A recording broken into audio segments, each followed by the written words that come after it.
All right, so a really intriguing story coming out of Japan. You already know what it is. It's the number one source for Japanese boxing in America, the untouchable True School Sports. Your boy BT, Brendan Taylor, back once again to update y'all on the latest and greatest on what's going on in the fight game in the land of the rising sun. Shout out to all the fine folks in Japan. Shout out to all the fine folks definitely in the USA and the world over who take an interest in Japanese boxing. That's why you're here right now. That's why you're tuning in. But Rene Santiago, he has been the Japanese, as my boy Miracle War Boxing would eloquently state, he has been the Japanese monster. He has been the guy that's been killing off all these top Japanese fighters.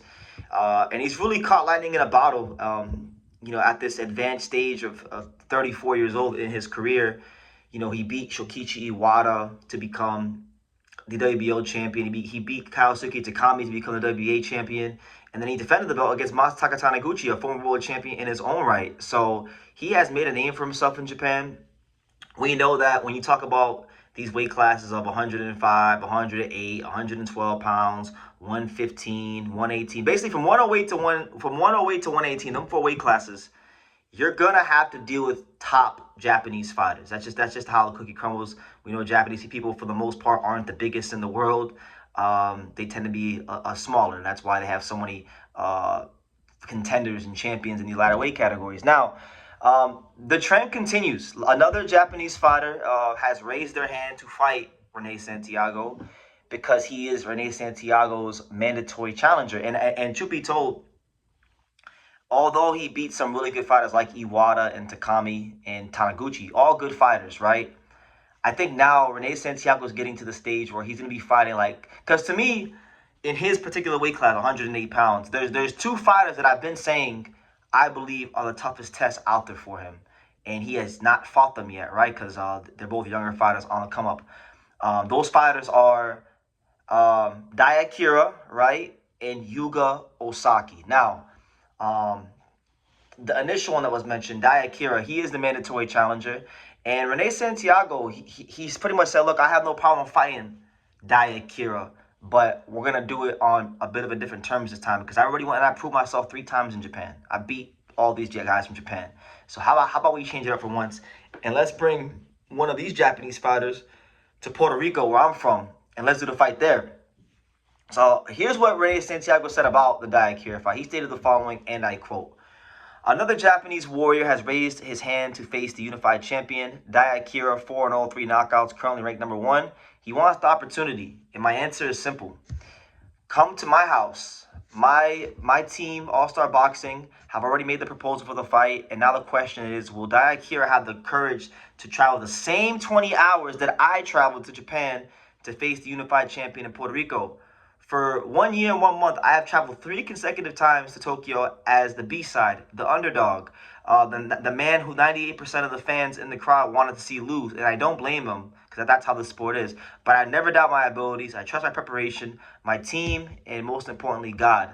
The results speak for themselves. Three consecutive trips to Japan, 3 wins against world champions, 3 wars enemy territory. The Puerto Rican 3 times runs on Japanese soil. I defeated champions in front of their fans, the coaches, and the promoters. Today, I'm still ready for any challenge. If you want my world titles, come and get them." Now, this has caught. I've seen this catch backlash on social media from a lot of fans about from a lot of fans in the Japanese box community. Just the people that follow a lot of weight categories are saying Rene Santiago's being ungrateful and that he's getting too big for his britches. I don't think he's getting too big for his britches. I feel like what he's asking for is actually very fair. He's went ahead and he's proven himself many times on Japanese soil. And I'll tell you this, man, them trips to Japan, like he said, 20 hours from Puerto Rico, them trips to Japan are not easy on the body. They take their toll on you, right? And he's done it, 3 times in a calendar year to go over there. And yes, I'm sure he's enjoyed it. I'm sure he's made some great fans in Japan. But like the old saying goes, there's no place like home. And I'm pretty sure he's been getting asked from everybody in his homeland, when the hell are you going to be able to fight in Puerto Rico? Which I'm sure that's on his bucket list. He wants to give the people of Puerto Rico a big fight. And you know what? I think he's earned it. When you go and you kick ass and you take names, at some point you do deserve to be treated the way that you see fit, at least for one time, right? And it really is just a matter of economics, right? We know in these weight classes that traditionally speaking, the big money is in Japan.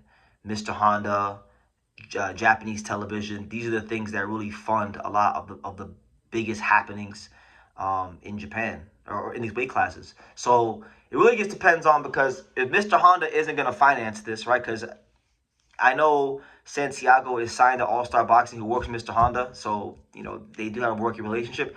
But I'm looking at All Star Boxing. I'm looking at the Sabalas. You know, are they going to put the money up for Rene Santiago to be compensated appropriately so that this can happen? Because that's the only way I can see this happening. Or they got to somehow convince Mr. Honda that, to invest in a fight that's not on Japanese soil, which I think, from where I'm sitting, might be counterproductive to what Mr. Honda likes to do in his business. So it is what it is there. As far as the actual fight itself, I mean, I think it's an interesting fight because the gap in professional experience is as wide as the Grand Canyon. Santiago has fought 20 fights in the pros, 130 rounds. Daiya just got here. Daiya just literally turned pro in June of 2024. He hasn't even been professional for 2 years because he turned pro on June 27, 2024. It's June 16th as I'm shooting this. He has not been professional 2 years, and we're talking about him already fighting for a world title. He's only boxed 12 rounds because Daiya has a style which is very much aggressive and front foot dominant and compact, but still kind of, he puts that really smart pressure on you. And so he had a big amateur. He's had a pretty good amateur experience. I know from spending my time with Yugo Osaki, the other guy in this weight class that I think is a tough fight for him. I remember Yugo Osaki told me that him and Daiya fought twice in the amateurs and they split. Right, and so the fact that he even got one off on Yugo Osaki lets you know that he's a certain level of fighter, right? And a lot of these guys that Santiago's fought, like the Iwatas and even like Takami's, the Iwata and Takami both have that prototypical regimented Japanese style.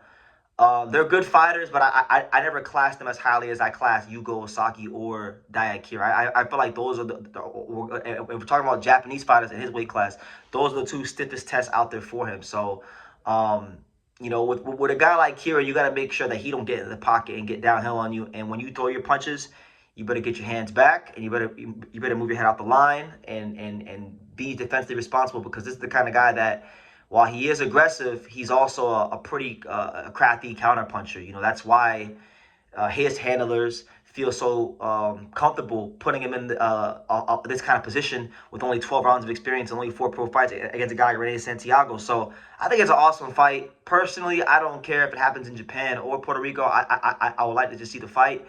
But I definitely understand where Rene Santiago is coming from, and I do think that he's got a great point here.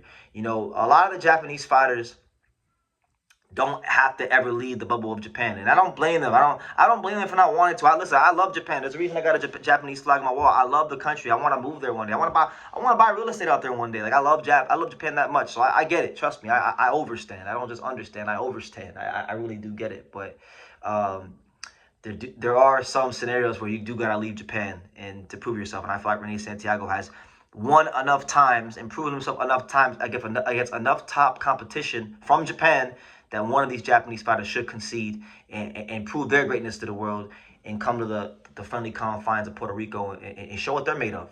That's how I feel. And it doesn't happen often, but I mean, Hirota Kiyoguchi did it 4 years ago when he came to Mexico and fought Esteban Bermudez. And Hirota Kiyoguchi is a bigger name, bigger star than Daiya is right now. He did it, so what makes Daiya above reproach? Why can't he come do the same thing that Kiyoguchi did at one point in time? They know what he's even done. They know he's come to America and fought people, right? So that being said, I'll leave it at that. Good fight. I think if we're talking about recently, I would definitely say over his last 3 fights, I would say it's Rene Santiago's stiffest challenge to date. Even though Daiya may not be as accomplished as those other guys he's fought, I think stylistically and physically he presents some challenges that Santiago has had to deal with yet, over his last 3 fights. So I'll leave it at that. You guys let me know in the comments down below about this whole situation, and I'll see you in the next video. I'll definitely be following this very, very closely here on True School Sports.